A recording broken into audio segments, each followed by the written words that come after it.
आज देश का आम बजट पेश हो रहा है और इस बजट में खास करके बिहार के जो मखाना उद्योग है उसका चर्चा किया गया। मखाना बोर्ड बनेगा, तमाम बिहार को लेकर के भी और भी चीज़ें की घोषणा की। हम जानेंगे, हमारे साथ पूर्व डिप्टी सीएम तारकिशोर प्रसाद जी हैं। कैसे देखते हैं आज क्या बजट जी जो हाँ, बिहार के लिए? माननीय वित्त मंत्री जी सदन में बजट को पेश कर रही हैं और स्वाभाविक है कि हम लोग एक विकसित भारत की ओर बढ़ रहे हैं। तो स्वाभाविक तौर पर जो चीज़ें विकसित भारत के लिए आवश्यक है, क्योंकि एक दिन में कोई देश विकसित नहीं होता है, तो उसके लिए एक सतत प्रक्रिया है और एक साधना है।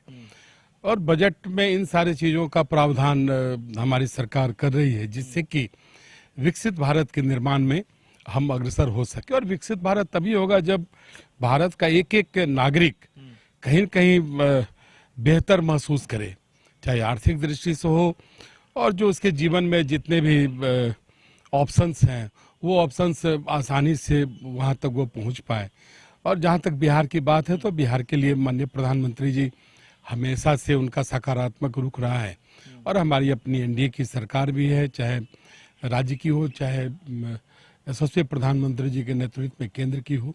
और बिहार कृषि आधारित राज्य है, इसलिए मखाना और इस प्रकार के जितने भी कृषि उत्पाद हैं उसके लिए और कैसे बेहतर हमारी सरकार कर सके और बिहार के लोगों का आय का एक बड़ा साधन बन सके। क्योंकि जब तक हर परिवार की आर्थिक स्थिति नहीं सुधरेगी तब तक हम बहुत बिहार के विकास की बात, भारत के विकास की बात नहीं कर सकते हैं।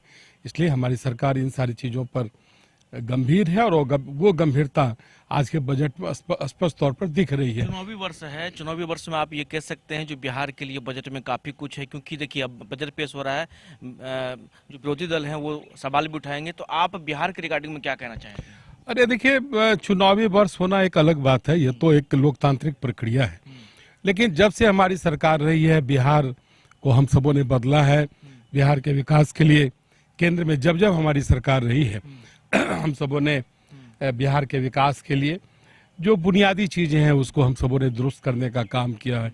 चाहे वो सड़क हो, चाहे कृषि उत्पाद से संबंधित जितने भी हमारे एग्रीकल्चर से जुड़े हुए प्रोडक्ट्स हैं, सबको हमारी सरकार कैसे बेहतर उत्पादन हो और उससे बिहार के लोगों की आर्थिक स्थिति कैसे बदले, जो हमारा बुनियादी ढांचा है बिहार का वो कैसे एक बेहतर बिहार के रूप में दिखे, इन सारी चीज़ों के लिए हमारी सरकार बजट में हमेशा प्रावधान की है और इस बार भी उसका प्रावधान कर रही है। सवाल लेंगे, जिस प्रकार से कल महामहिम जो राष्ट्रपति हमारे देश की हैं, उन्होंने जिस प्रकार से बजट को लेकर के पहले जिन्होंने जैसे उन्होंने भाषण दिया, तो सोनिया गांधी हो चाहे पप्पू यादव हो, इन लोगों का जो है जिस प्रकार से बातें सामने आई, कैसे देखते हैं? भारत की राजनीति में सोनिया गांधी और इस प्रकार के जितने भी लोग हैं वो सिर्फ अपने परिवार से बाहर निकल नहीं पा रहे हैं।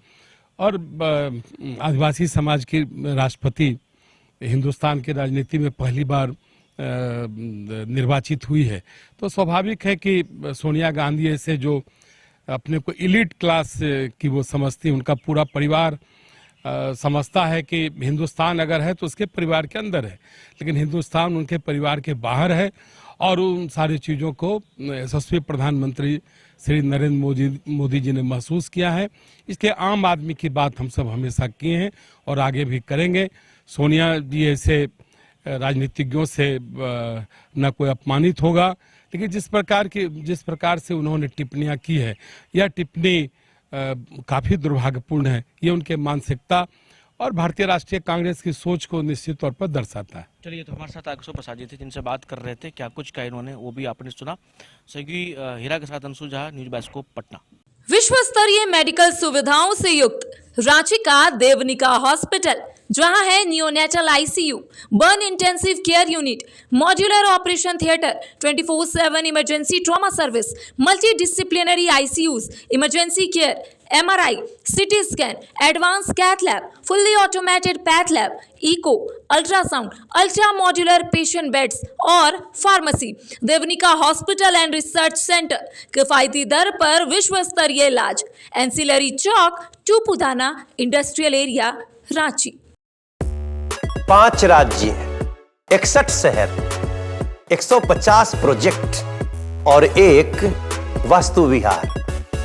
नई सोच, नया घर। बनाए रखिए अपना प्यार, सेवा में है वास्तु विहार।